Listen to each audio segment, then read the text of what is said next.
started with the intro. So welcome into Twig.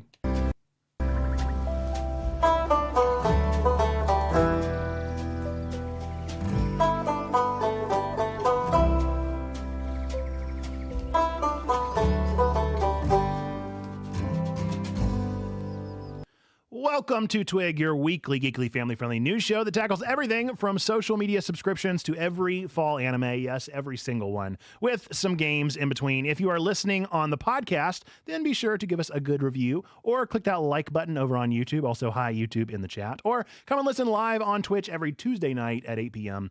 Eastern. As always, we're going to start this show with our watch, play, read, but we also have a special guest who I'm going to let kick us off first. So first, introduce yourself, tell us who you are, why you're here, and then what have you been watching, playing, and reading? All right. Hi, I'm Chris, or Teeny Christina is my screen name. I'm the Digimintern here. First of her name. First ever, inaugural. We love it. And so I'm here to get more experience doing different things. I don't know. And then this week I have been binge watching The Rookie on Hulu. It's really good and I love it so much. Never thought I'd be the person watching a cop show, but I am obsessed with it. And then I am also watching the Eras Tour movie on Friday. I am very excited about that. We're going all out. We're dressing up. We're doing the friendship bracelets, of course. And then I am not reading much except for class right now. And then I am playing Our Life with our Button Bash Brigade. And am I playing anything else? Oh, Minecraft. Lots of Minecraft. Love it. Yeah, I am. And do let us know in the chat if you're here with us what you might be watching, playing, and reading. Or if you're watching on YouTube, drop down below and let us know. I am watching Castlevania Nocturne. I'm almost done with it. I'm super loving it. It's been a great time. I'm also, once again, keeping this Let's Play thing going. I don't know why I'm watching so many Let's Plays, but it's just a thing for me right now. I just finished watching the Control Let's Play by the Deckerts, and that was a really good time. I've also finished up yet another Ace Attorney game through Let's Plays, and it is just the joy of all joys. I will watch anyone play Ace Attorney. If you will play it, post a Let's Play, I will watch every minute of it. I've been reading Pines, which is the first of the Wayward Pine series that we're reading for our book club over at Checkpoint, and I am obsessed. I don't know how I've slept on this book for so long. I've always heard that it was pretty good, but I'm real into it. So I'm excited to continue getting into the story. It's such a good mystery. I'm like in it to win it. I'm excited that it's a trilogy because I'll probably keep going even after the book club. And then manga, I'm going through quite a few series, still keeping up with Tokyo Revengers and really genuinely trying to catch up on One Piece. We'll see. The anime on Netflix got me inspired to at least try to read it again, but we shall just see how far I go with that one. As far as playing, I just finished up the DLC for Cyberpunk, and man, I just got to say that game is a 10 out of 10. One of the best games I've ever played. I cannot get enough Cyberpunk. I talk it up way too much, and I probably hype it up more than it ought to be, but it was a game that just got so pushed down in the dumps because of its awful release, and it was a good game at like day 10. Like day 1, everybody was like, this is the worst thing that's ever been made, and then they didn't give it another shot, and they sure should because, oh boy, it's just one of my favorite things ever made. It might bump up, like, it's putting pressure on all the games that I've played this year, and I've played a lot of really good games this year. So very tempted to keep going with the story, but I've managed to hold off. I'm about to start. RNG picked a new game for me, which is going to be Catherine Full Body, which is a puzzle game based around debauchery, I believe, in which a guy cannot remember the name of his girlfriend, Catherine. He like spells it the incorrect way, and then she wants to murder him. Maybe. I'm not sure, but I haven't started it yet. It's made by Atlas, who made Persona 5, or all the Persona series, really, but it looks like Persona 5. And so super curious to learn more about that one. And then, of course, Our Life for B3. So lots going on there, but do let us know if you might be watching, playing, or reading any of those things and want to talk about them, because that's what we do. We love nerding out about all this stuff. With that, we're going to start with our first headline, our trending headline for today. All right, Microsoft's game-changing move to acquire Activision Blizzard sets the stage for a new era in the gaming world, but what does this mean for the future of our favorite games? Microsoft is set to finalize its $69 billion acquisition of Activision Blizzard on Friday, October 13th, following an anticipated approval from the UK's Competition and Markets Authority. The merger was provisionally accepted after a new agreement that saw the divestiture of Activision's cloud gaming business to Ubisoft. Microsoft has already gained approval from the US Federal Trade Commission, the European Commission, and has also reached an agreement with Sony to supply Activision games on PlayStation for the next 10 years. However, the FTC has lodged an appeal and may attempt to reverse the merger later, an unprecedented move.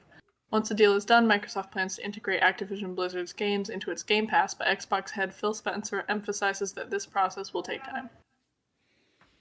Yes, I put this in here. Really, it's not too much to talk about other than the fact that maybe, just maybe, we're finally at the end of this thing.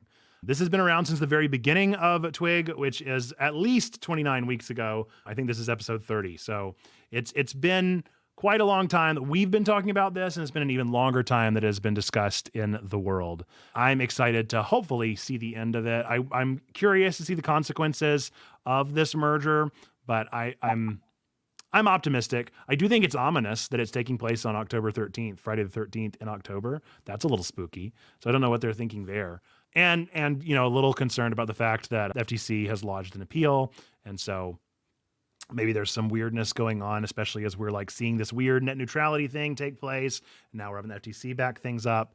It's an interesting thing, and it has been baffling how difficult this merger has been. Have you been keeping up with it at all, or have you been like nervous at all? I'm sure you don't like have two thoughts, because who would? Most people don't care at all about this thing, but it just keeps pervading the nerd community. Yeah, I have no idea. I don't know anything about this kind of stuff, so.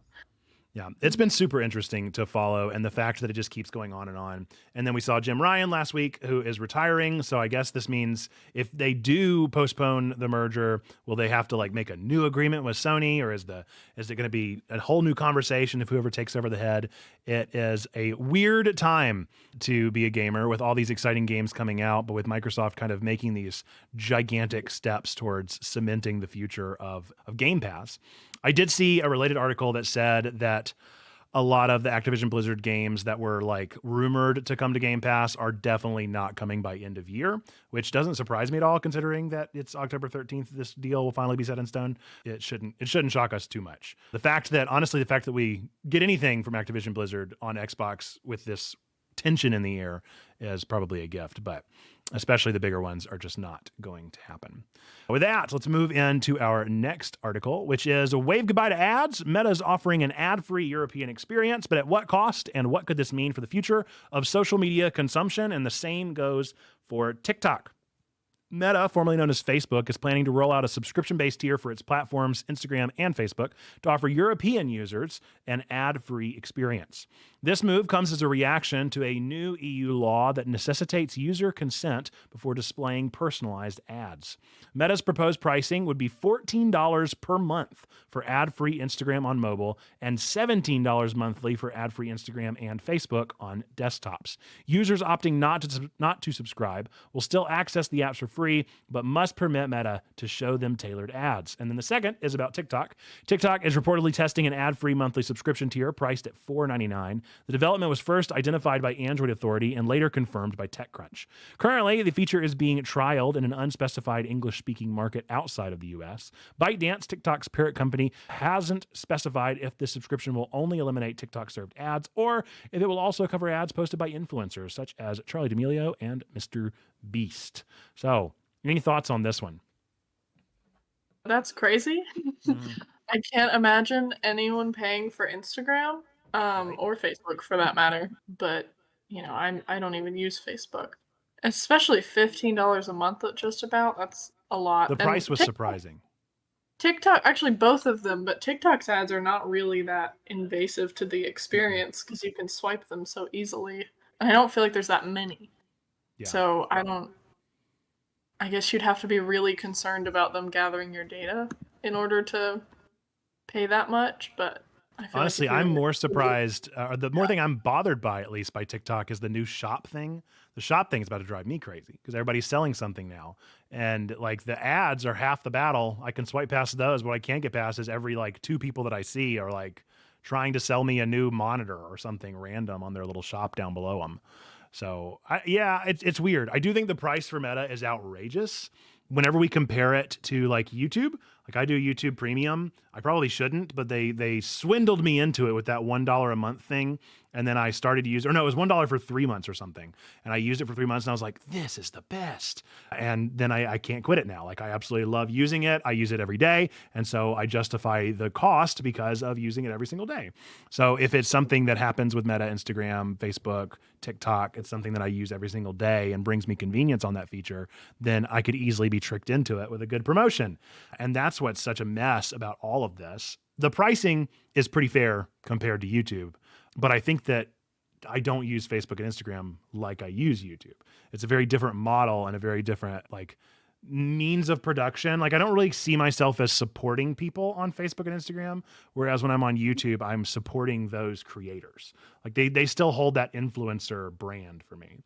And so I think that if TikTok did that for me, like if TikTok was kind of doing what Twitch is doing with Twitch Turbo, and they were like, you pay $5 a month and we'll make sure you don't see ads and the creators that you watch get a half a cent, you know, for every 1,000 views that they get from people that do TikTok Premium.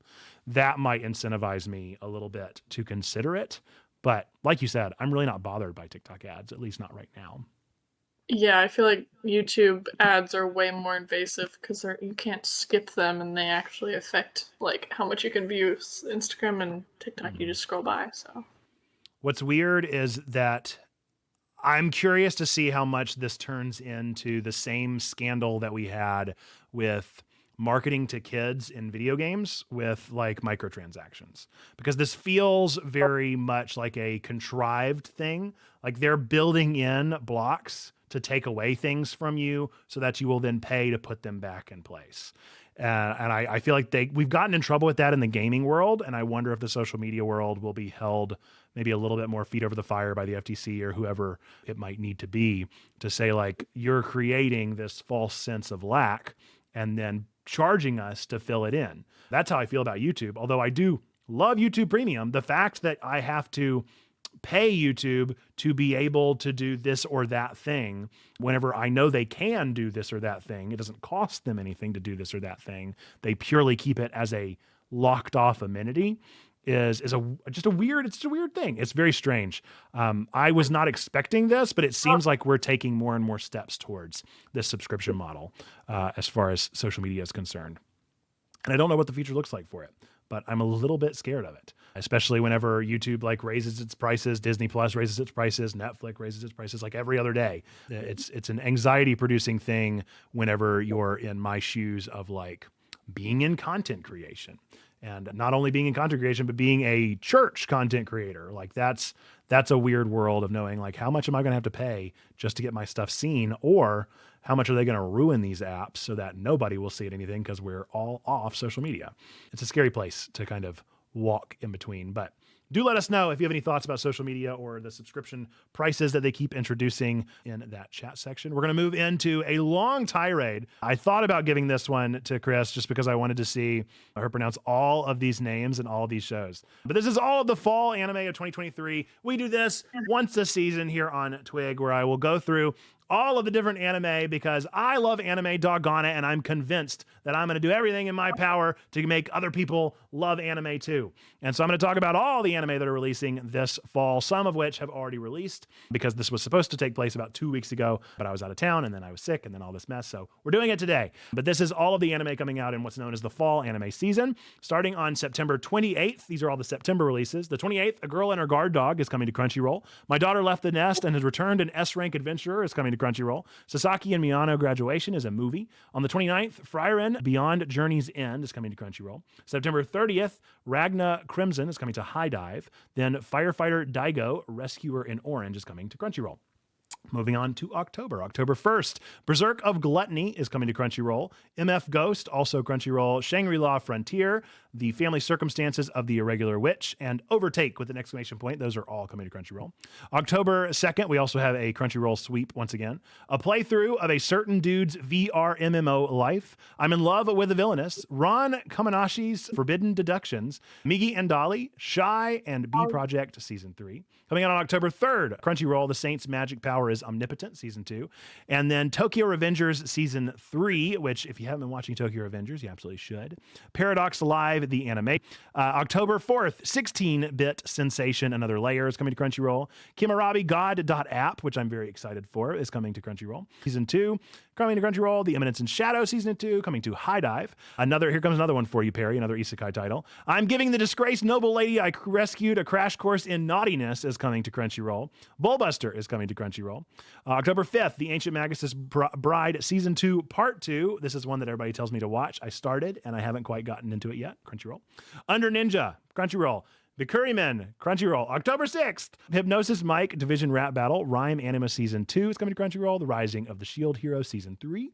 The Kingdoms of Ruin, Girlfriend Season 2. Goblin Slayer Season 2. Arc Knights, Perish in Frost. You Were Experienced, I Was Not, Our Dating Story. Undead, okay, all those were Crunchyroll. Undead Unluck, Hulu. Gundam Build Metaverse is coming to ONA. Don't know what that even means. Girls in Panzer, Shaishu, Part 4, the movie. If you don't know about Girls in Panzer, I'm pretty sure that's the one where they're tanks, which is weird. October 7th, Spy X Family Season 2, coming to Crunchyroll. Budureba, the story of a man turned into a pig. I Shall Survive Using Potions. My New Boss is Goofy. Protocol Rain, Tear Moon Empire, The Faraway Paladin Season 2, A Return as Magic Should Be Special. Those are all Crunchyroll.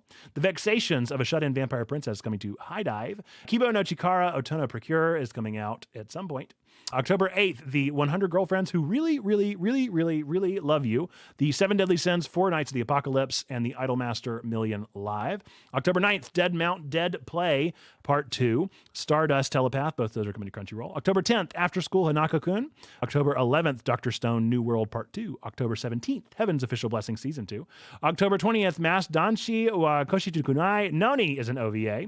October 21st is The Apothecary Diaries, coming to Crunchyroll. October 22nd, Dog Signal. October 27th is Digimon Adventure 2, The Beginning, the movie. October, at some point, The Time I Got Reincarnated as a Slime, Coleus's Dream is a new OVA movie coming out. Kimi no Iro is another movie. November releases, we're in the final 2 months. We've only got a couple here. November 4th, Attack on Titan, the final season, Part 3. Part 2 is coming to Crunchyroll. How many parts could they have? November 10th, Kamada, A Whiskey Family movie. November 17th, Kiriro Tanjo, Gegege no Nazo is a movie. And then December releases, December 8th, I Reincarnate. Okay, this is another one for you, Perry. Let me see if I can do this one all in one fell swoop. I Reincarnated into an Otomo game as a villainess with only destruction flags is a movie. December 22nd, Spy X Family movie, Code White. December, at some point, Toto-chan, The Little Girl at the Window, and Rabbit's Kingdom, the movie. There you go. Thank you. I'll take all of the chats in the clap. These are all of the anime coming out. A few of the ones worth actually pointing out and noting, the ones that are doing well so far. Frieren Beyond Journey's End, Ragna, Crimson are both doing really well. I've already mentioned I'm a big fan of Tokyo Revengers, and so you should absolutely check that one out.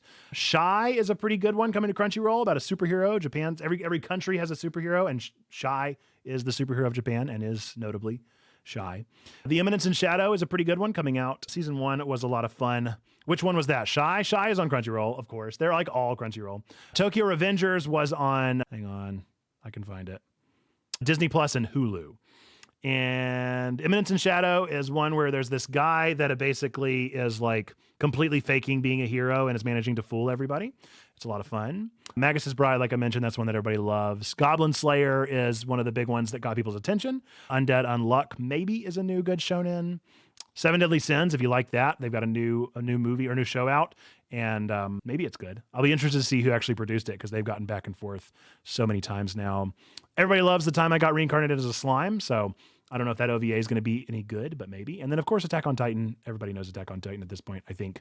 So, of course, Spy Family. So wait, did TR Season 2 come to D+, or still just Hulu? I think it is on Disney Plus in Japan and Hulu in the States, if I recall how Tokyo Revengers does their thing. Might be worth a look, but I'm not 100% sure. I would recommend definitely getting into that Christmas arc. Christmas arc was so good, and Season 3 is going to be just amazing. I am not caught up with it. Well, the manga's done, so I'm not like finished with the manga, but I'm pretty far in. I would say I'm at like Season 7 at this point, and it just gets better and better. I love this show so much. Okay, you've listened to me rant about anime. Chris, did any of those animes stand out to you? Are you going to watch any of them? Probably not. There's so many good ones. There's so many good ones. I'm sure. I have no time to watch anything ever. I hear you. I have my one show. I hear you. Okay. Let's get into the next news story then. Take it away. All right, Unity is in turmoil with CEO John I'm just going to say Riccitello. His departure from the runtime fee fiasco. But what's next for this game development giant? Unity CEO John Riccitello is stepping down from his roles as president, CEO, chairman, and board member amidst a significant controversy over Unity's installment fees, which were later reversed. James M. Whitehurst will assume the role of interim CEO, president, and board member, with Roloff Botha appointed as chairman. Unity had recently introduced a runtime fee where developers would be charged a small fee once their game made on Unity surpasses a certain revenue and download count. This move was met with immense backlash from developers and the gaming community. Unity's subsequent clarifications failed to assuage concerns. Riccitello's time with Unity has seen several contentious moments, leading to a sense of uncertainty about the platform's direction. Yes. So this was interesting. I've heard a lot of people go back and forth about saying like that Riccitello was a blood sacrifice and just kind of a way of like, Unity's in trouble. You need to cut off the head so that people will trust you again. But let's not forget that this is the same guy that once floated the idea for charging per bullet in a game. Like a first-person shooter, charge them to reload their gun in the game. So this is somebody that has a lot of controversial takes anyway, and is known for being a bit of a money scrounger. So it is not surprising at all to me that he stepped down amidst this. It is actually surprising to me that they got him to step down, because that's just not something you often hear of in the corporate world. Or maybe I've been playing too much Cyberpunk and I'm in corpo mentality. But yeah, I think this is an overall, hopefully good decision that will have good ramifications for the future of Unity as a game development engine. I think that there's no doubt of like Unity's prevalence and being a foundation for indie gaming. And I want them to be able to continue to do that despite this slip up, because I want to see more indie devs get the support that they need. I don't know. It's really weird. It's weird timing that I think we've seen Unity mess up so big, and then we see Epic mess up so big in like the span of a couple weeks of each other. And these are two people that I would have thought were like the big wigs. Like they were fine. They had a good foundation and there was no chance of them getting taken down. But it seems pretty clear that maybe what seems like solid ground is actually pretty shaky in the game industry. So I'm concerned. I'm a little bit concerned by all this, that we just keep having all this shakiness. Yeah.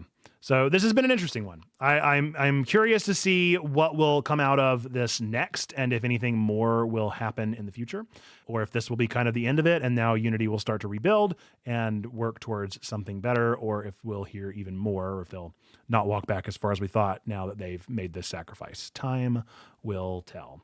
All right, on to our next one. Jamie Lee Curtis. Oh, it moved my slide.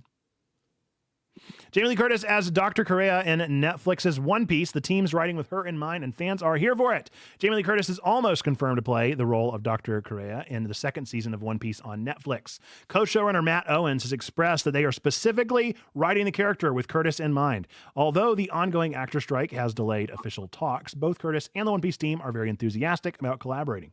Curtis showcased her admiration for One Piece and expressed her desire to portray Dr. Correa once the strike ends. The first season of One Piece premiered on August 31st, and its second season was rapidly greenlit. Fans are curious to see the live-action adaptation of the reindeer-human hybrid, Tony Chopper. I don't know if I would say curious as much as nervous, but yes, certainly true. Dr. Correa is a great character. I do think that she really does kind of look like Jamie Lee Curtis. It's pretty spot on. I put those little pictures down there of like, that's what Dr. Correa looks at, and then Jamie Lee Curtis, and yeah.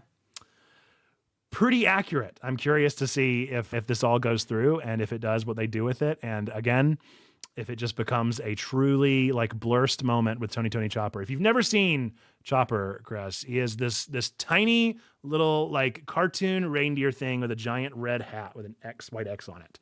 And he's weird looking. He's real weird. Like all of the characters in One Piece so far have been at least somewhat human-esque. They've had some like weird characters, especially with Usopp's thing. I guess they had Arlong, and Arlong's a fish man, and the fish men looked real weird. Yeah. So I'm very concerned about what they're going to do. What makes it even worse is that Tony Chopper's like ability is that he can shapeshift. He takes these little like balls and they change him into a different form of himself. And so not only are they going to have to render like one realistic looking tiny reindeer, they're also going to have to render like 4 different reindeer forms. It's going to be a weird season. I'm super nervous for it. I hope that everything works out for them, because I really did enjoy the first season, and I kind of just want them to lean into the weird. So time will tell. H-Man says, love me some Jamie Lee. Very excited. Jamie Lee Curtis has been a weird celebrity crush for a minute, and I think Hannah doesn't like her because of that. Hey, look, I mean, she's an icon. She's an icon. She's been around for forever doing all the great stuff. So it's going to be great. Wonder how the tower climb is going to look. I'm wondering how everything's going to look. I wonder, like, it's just, there's so many weird characters in One Piece, and it's just a lot. It's just a lot. I'm glad that they like went with it with the fishmen, and I think that I give them a big thumbs up, and I hope they keep going with it and they go big. They go big with Chopper, and they make something that does not look like Sonic the Hedgehog pre-Sonic the Hedgehog adjustments. But that's kind of what I've got in mind. Like, I'm thinking that's about what it's going to look like. Sasuke's going to be dope. Yeah, for sure. Finally finished the first season of live action One Piece. It was so good. I'm ready for season 2. It really was good. Like, I'm very impressed with season 1. I had low expectations, and they were very much blown out of the water. So yeah, let us know your thoughts if you think anything about One Piece. But otherwise, we're going to move on to our last trending headline of tonight. A shocking revelation about the Lord of the Rings Gollum developers' work culture sheds light on the struggles behind the screens, emphasizing the need for ethical business practices in the gaming industry. A report on the developer of the Lord of the Rings Gollum, Daedalic Entertainment, has brought forth unsettling allegations about the company's work environment. These claims include enforcing unpaid overtime, attempting to underpay staff, and cultivating a harmful work atmosphere due to abusive leadership. Despite anticipation surrounding it, The Lord of the Rings Gollum was one of 2023's most significant video game failures, earning a 4 out of 10 rating from IGN.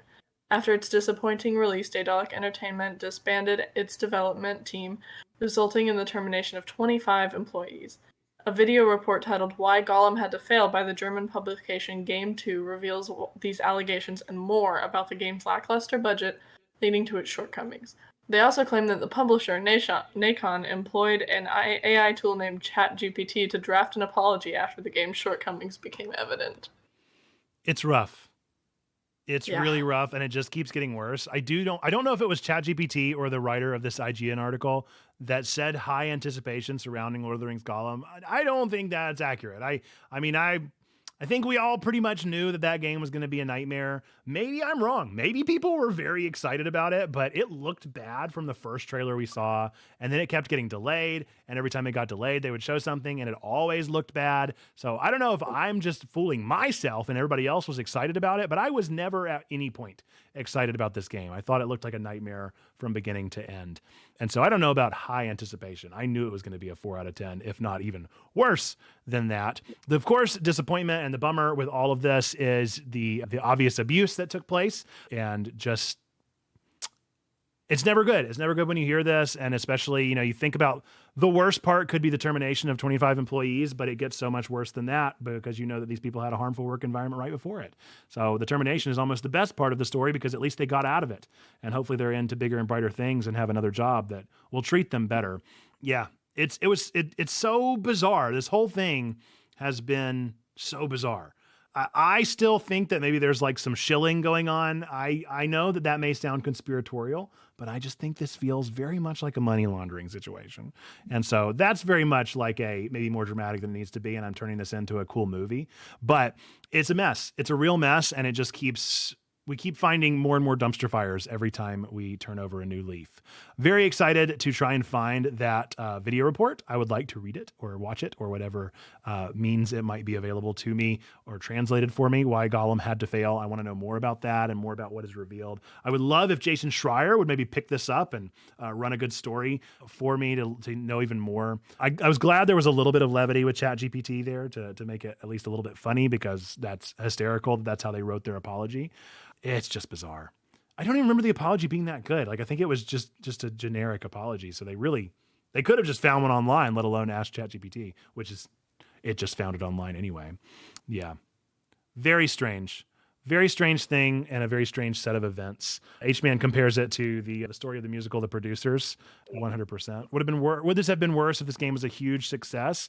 I mean, I think no, it would have been equally as bad. It would have been worse in the sense that the production team probably wouldn't have gotten disbanded, but it might have been disbanded after all this came to light. Or they would have done the same thing that Unity is doing and cut off the head and then keep the same work environment going with a new person over the top. It's messy.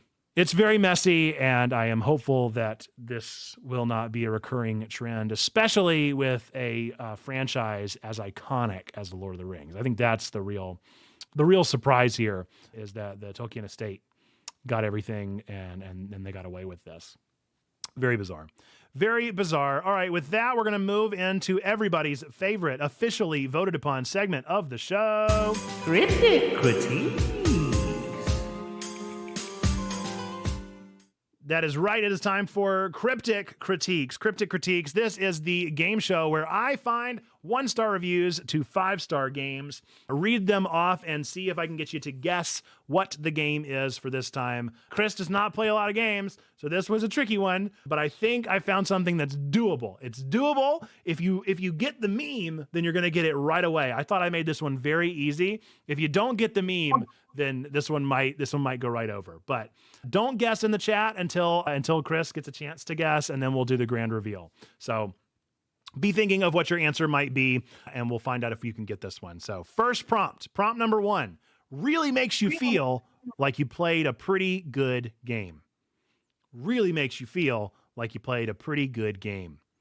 Prompt number 2, really makes you feel like it is the oatmeal of video games. As oatmeals go, it's tasty enough, but it's never going to be anything more than bland and homogeneous. Prompt number 3, this one should really give it away. Really makes you feel sad that you couldn't romance Taskmaster. 0 out of 10. All right. With those 3 prompts, do you have a guess, Chris? So I don't think that I get the meme, or if I do, I don't remember what it's from. I will say that none of these reviews is actually the review. I added something to each of them, in case you couldn't tell. Okay.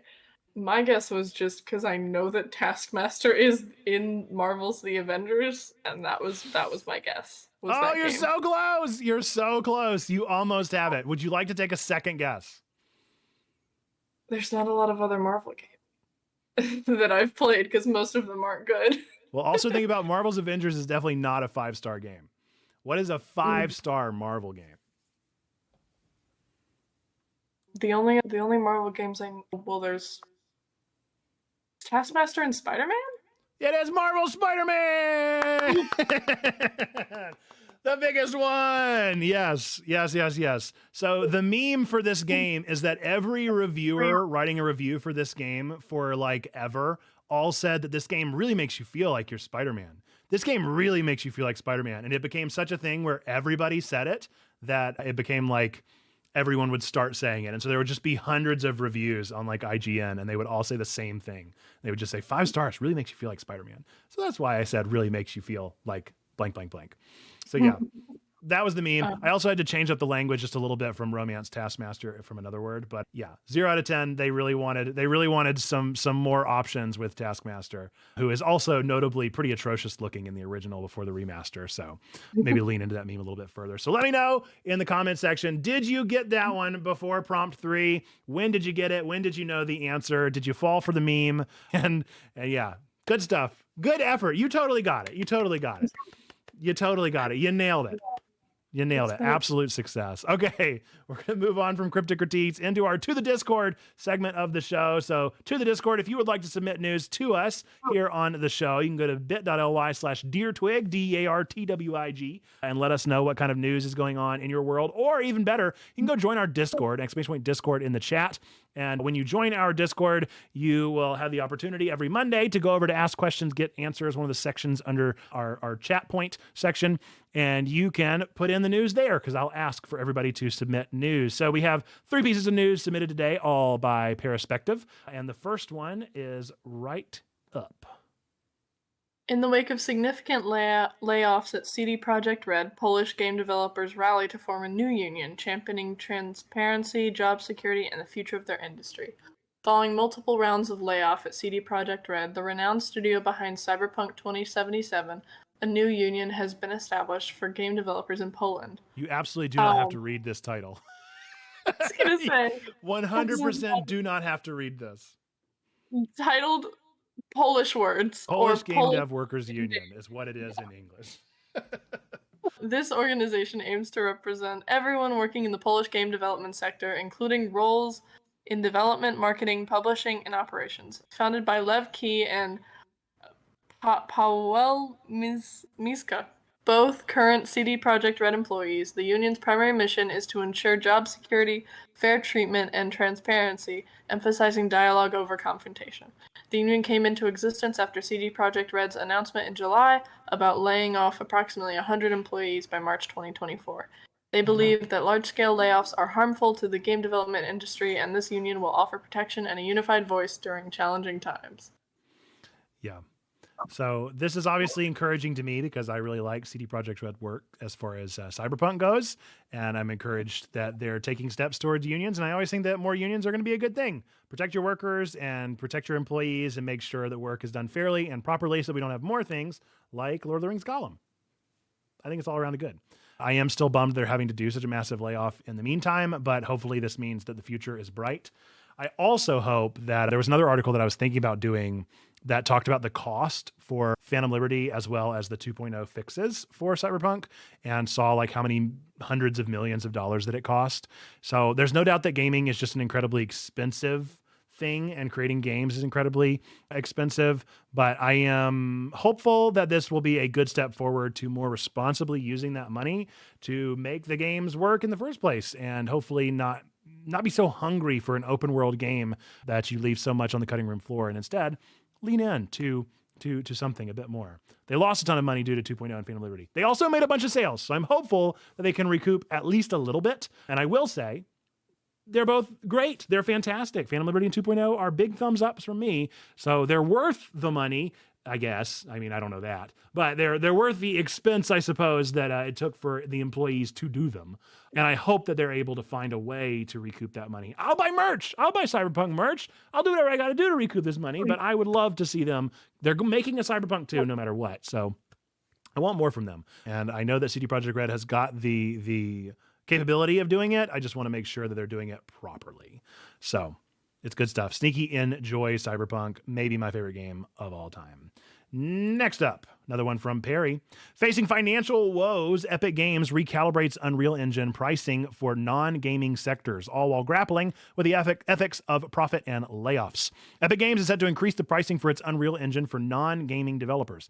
Announced by CEO Tim Sweeney during Unreal Fest 2023, starting next year, non-gaming industries can only use Unreal Engine through a seat-based enterprise software licensing model. This model, according to Sweeney, will be neither unusually cheap nor costly, and will be akin to software like Maya and Photoshop. The decision was driven by financial issues that led to the layoff of 830 staff members the previous week. While exact pricing terms remain undisclosed, Sweeney emphasized transparency and the need to align engine revenues with respective industry teams. Amid discussions about engine royalties sparked by recent controversies with Unity, Sweeney assured that Epic Games has been exploring possibilities to lower their 5% revenue share model. I don't have too many takes on this as far as I think that I'm not too surprised. I don't really have, I mean, I do think that obviously I want it to be fair for everyone, but I'm not like super devastated about non-gaming industries having to have their own specific model. I just want to see indie devs and people that are upstarts get more opportunities. And so if they're able to somehow tap into potential corporations that are trying to use it for non-gaming purposes, I think that's okay. I think the movie industry is probably using Unreal to a certain extent, and sure, why not? Let's charge them a different amount than we would somebody that's trying to make their first Stardew Valley. I think that's fine. But I'm interested to see if we hear any more about what it's actually costing. He says Maya and Photoshop, so those are pretty fair platforms. I mean, they're expensive, but they're not the worst. Yeah, I'm hopeful if it's able to keep jobs, then I think charging more for people's budgets of their companies, then that's okay.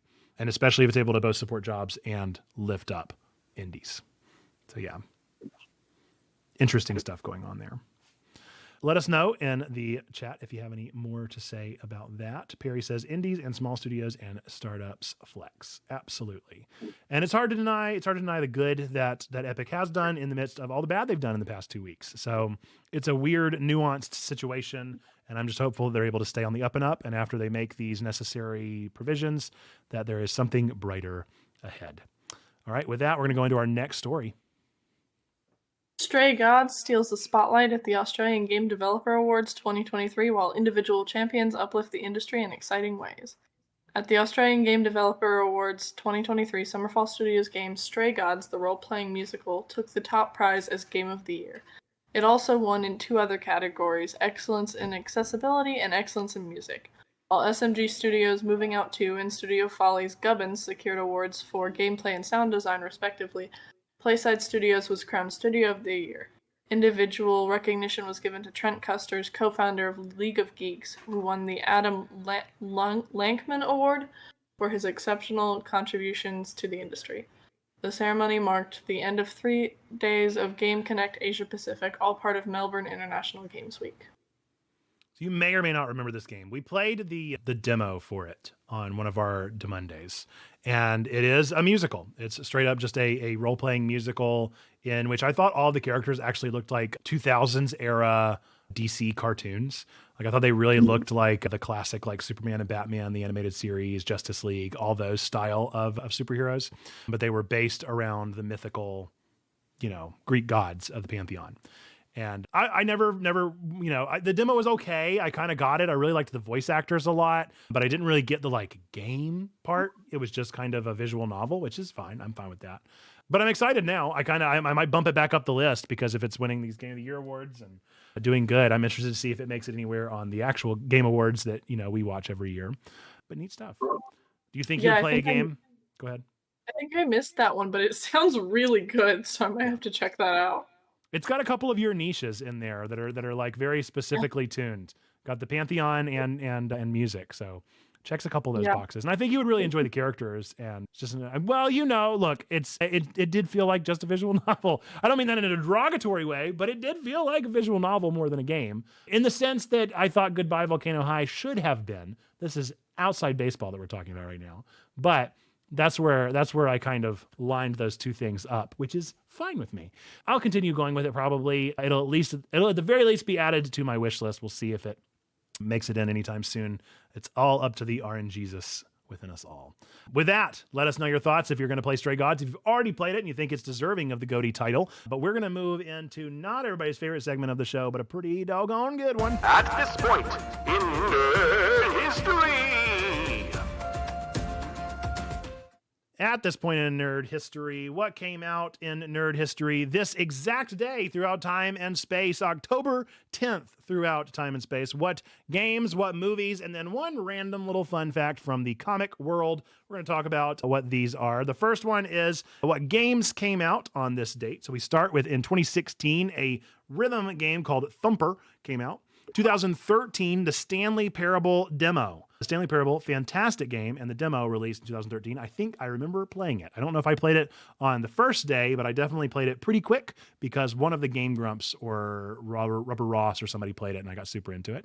2013, I threw this one in here just for me. Danganronpa 1 and 2 Reload. That was their first compilation game in which you could get both the first and the second Danganronpa game, which everybody should play ever.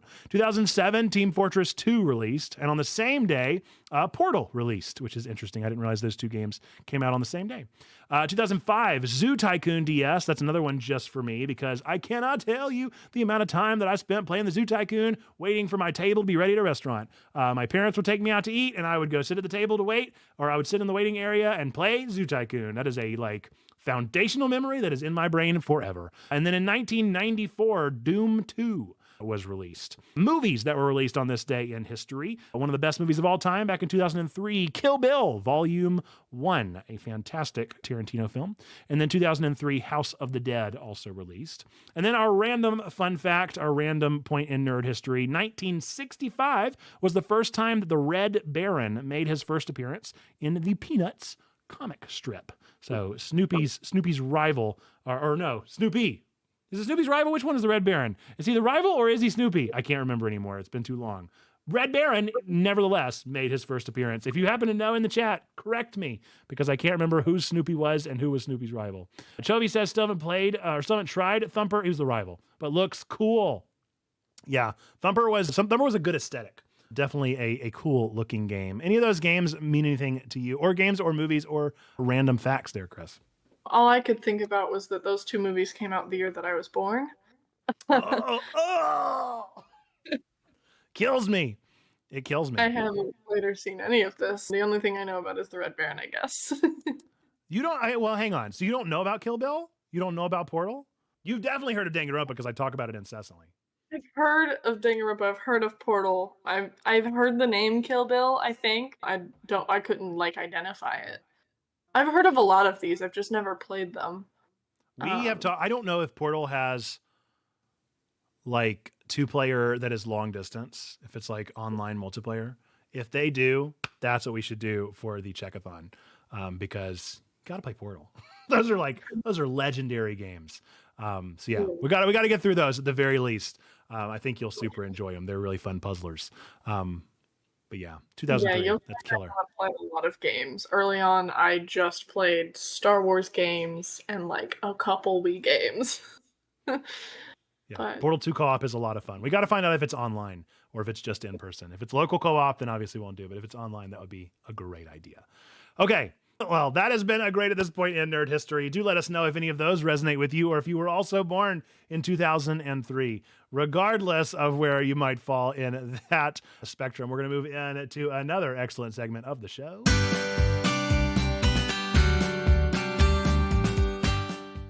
All right, upcoming releases. What is coming out in the upcoming week from today, the 10th, until I believe this is the 16th, next Monday. So let us know what is coming out to TVs, movies, and comics. Take it away, Chris.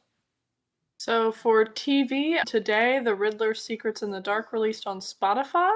Is that a podcast? Yeah, they put it in the TV category on IGN, but I didn't really know where else to put it. I wasn't going to start like a whole podcast category because that's something I don't want to walk into. But yeah, that is the podcast telenovela, sort of radio show.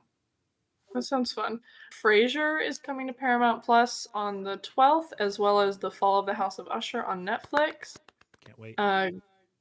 Goosebumps to Disney Plus on the 13th, and John Carpenter's Suburban Screams to Peacock. I haven't heard of that one. Also the 13th, Lessons in Chemistry on Apple TV.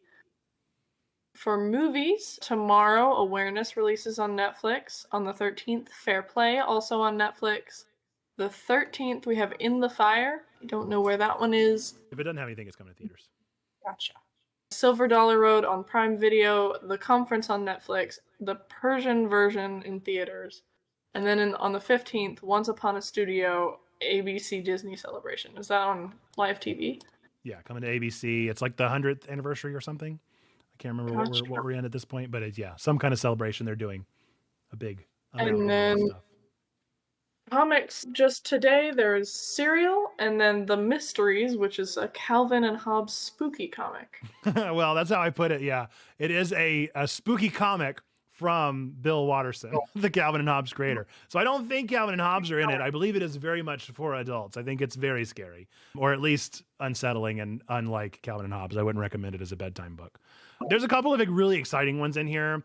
I'm super excited about The Fall of the House of Usher. I love Mike Flanagan. Everything that he touches is gold, and I cannot wait for more. And I'm going to watch every single minute of it, and I'm not going to sleep, and I'm going to be so scared all the time. And I'm here for it. I live for it. And then Goosebumps, I hear, is doing okay, but not great. More John Carpenter is fine. Sometimes it's hit and miss. Lessons in Chemistry, I have been keeping an eye on. I'm very excited about it. I read the book earlier this year, late last year. Obsessed with the book. It was so good. And it's Brie Larson. Who doesn't love Brie Larson? So you mix in Brie Larson with a fantastic book, and you've got a potentially great show. I hope it does well.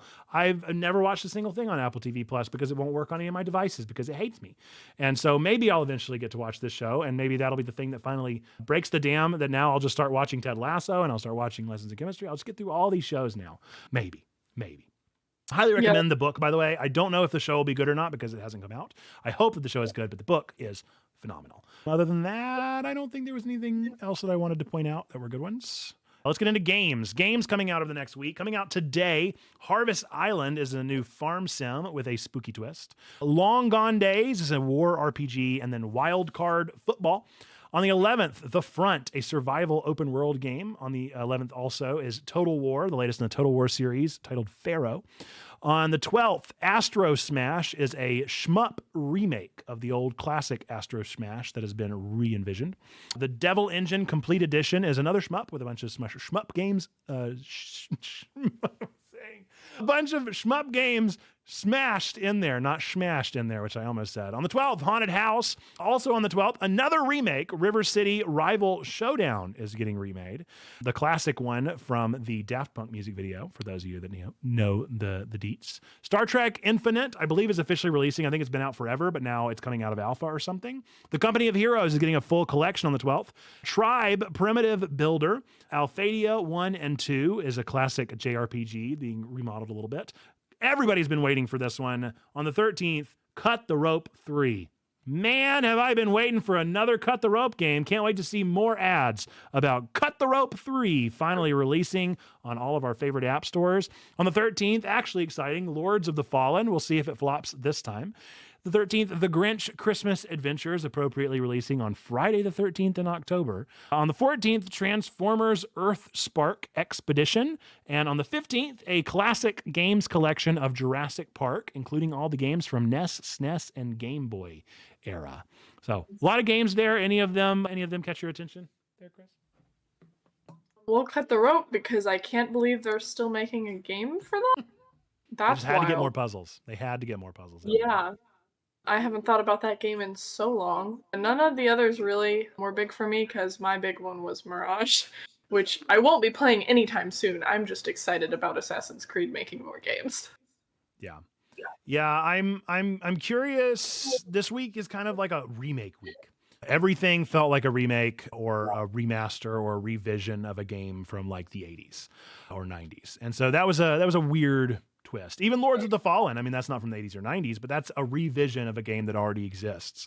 A lot of weird packages and culminations and things coming out of alpha. The only one of these that I'm genuinely excited about, or at least curious about, is Harvest Island.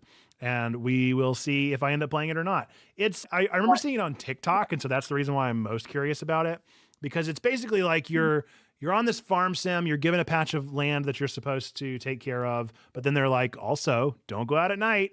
And you're like, well, what do you mean? What do you mean by that? And then they're like, they keep saying like these weird things. If the mystery's actually there and worth it, I'm here for it. Because I would love a spooky farm sim, and I would love to actually have like a mystery to grab onto. But if it's just like, kind of trite or just weird, like, I don't know. It's got to be something that actually like means something to me, and we'll see if they're able to pull it off. I'll probably hold off, put it on my wish list, and see how it reviews. Hopefully, people actually play it so that they get reviews, so that I can know if it's any good. But then again, if people don't play it, maybe that's the sign that it's not for me. So let us know if there's anything that got your attention there in the chat. If there's any games or movies or TV shows or comics that you're excited for or looking forward to reading, playing, or watching. But with that, we're going to get into our meme of the week. All right, our meme this week comes from the one and only Trombone Dalek, and it is this little Gengar meme here, which we'll show off here. Good morning to everyone who relates to Gengar. And it says, Gengar is being overwhelmed by fatigue. Oh, but it's managing to tough it out and stay awake. And so I think mood there is a pretty accurate description of how I feel most of the time in general. And Trombone nailed it. Got it on the head. So a little Gengar meme. Let us know if you feel like Gengar from time to time. Got that fatigue, but toughing it out anyway. With that, if you would like to submit your memes and goofs, then go over to our Discord. Once again, !Discord in the chat or linked down below if you're on YouTube. Join our Discord, go to memes and goofs. I check every single week to see what gets the most reactions, and those are the ones that typically make it into the next week. So be sure to do that if you would like to be featured on the show as the meme of the week. But with that, we're going to move on to our guest shout out. So once again, Chris, what would you like to shout out? What would you like to let us know about you or exciting things going on? Maybe a big event coming out this month. Anything you'd like to tell us, go ahead and drop it on us before we wrap up the show. Yeah, well, I will be around on the Discord all the time, so come hang out with me. But also, come to the Minecraft event on Saturday the 21st at 12 p.m. I'm working really hard on that one. I'm having a great time getting paid to play Minecraft. It's fantastic. So we are very excited about that. No, Taylor Swift does not need my shout out of support, although I will give it. Go watch the Eras Tour movie. It's actually just legitimately going to be really good, and I'm excited about that. I'm excited to take my sister to that at some point, but not this week because she's at home. I'm not going to lie. I was kind of like, maybe I'll see it, maybe I won't. But now that I know that like a buddy from high school edited it, now I'm super curious. Like now I kind of want to just go see it and like take a picture of his name on the credits and then send it to him like everyone else in his life is going to do for the next couple weeks. But I wasn't, but now I might. Yeah, I think it's gonna be really good. I'm really excited about it. As long as it's edited better than the 1989 one was with all the weird cuts it made, then we're good. Which I think it will be. Bad edits, just know that it wasn't my friend. It's definitely someone else. It was another person on the team, and they made all those choices. It was definitely not my friend, who does everything very well. I'm certain, in case he's ever watching this, you're a very good editor and fantastic at everything that you do. With that, we're going to wrap up the show. So this has been TWIG, your weekly geeky family-friendly news show, delivered live on twitch.tv/checkpointchurch each week, keeping your family connected to the world of nerdy news. If you watched this far, then you likely enjoyed this one. So be sure to give us a 5-star on your favorite podcast app, or click that like button if you're watching on YouTube. Or hey, best of all, recommend the show to your favorite nerds. That is the best thing you can do for us. Let people know that we exist. Share to your news feeds and let them know that there is a family-friendly geek news show out there that they can enjoy and watch. With that, we're going to end this one as we always do with our 3 things that we believe to be true about every single one of you out there. Whether you believe in God, don't believe in God, go to church, don't go to church, we still believe these 3 things to be true about every single one of you. Number 1, that God loves you, like really, really loves you. Number 2, we love you. We want community with you. That's what we're doing here. And number 3, that you, yes, you matter. You are a person of sacred worth. The world is a better place. Why? Because you are in it. Folks, with that, until the next time that I see you, whether it be on another Twitch stream, whether it be over on our YouTube channel, or whether it be same time, same place right here for another episode of TWIG next week, I will catch you then. Bye-bye!